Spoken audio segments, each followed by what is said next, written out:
জীবনে যা কিছু ঘটে তার পেছনে আল্লাহ সুবহানাহু ওয়া তাআলার একটা পরিকল্পনা থাকে।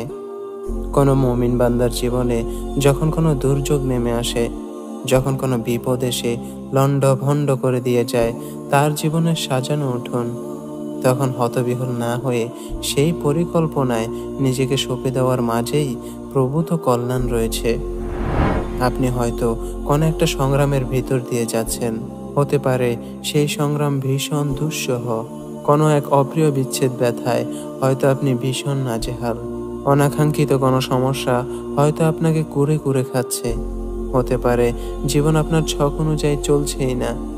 জীবনের এইসব সংগ্রামে আপনি ক্লান্ত হতে পারেন মাঝে মাঝে, তবে হতোদ্যম হবেন না। বিচ্ছেদ ব্যথায় আপনি কাঁদতেও পারেন, যেভাবে নবী ইউসুফ আলাইহিস সালামকে হারিয়ে কাঁদতে কাঁদতে চোখের জ্যোতি হারিয়েছিলেন নবী ইয়াকুব আলাইহিস সালাম। কাঁদুন, অশ্রু ঝরান, ব্যাকুল হন, কিন্তু কখনোই আল্লাহ সুবহানাহু ওয়া তাআলাকে অভিযুক্ত করবেন না। ধৈর্য রাখুন। আপনার জীবনের যে অংশটা এখনো বাকি, সে অংশে আপনার জন্য কি অপেক্ষা করে আছে তা আপনি জানেন না।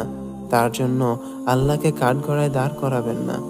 জীবনের এই সাময়িক চিত্রনাট্যে বিলীন হয়ে যাবেন না। যে সুতোয় আল্লাহ সুবহানাহু ওয়া তাআলা আপনার জীবনকে বাঁধতে চান, তাকে ধৈর্যের সাথে আলিঙ্গন করুন।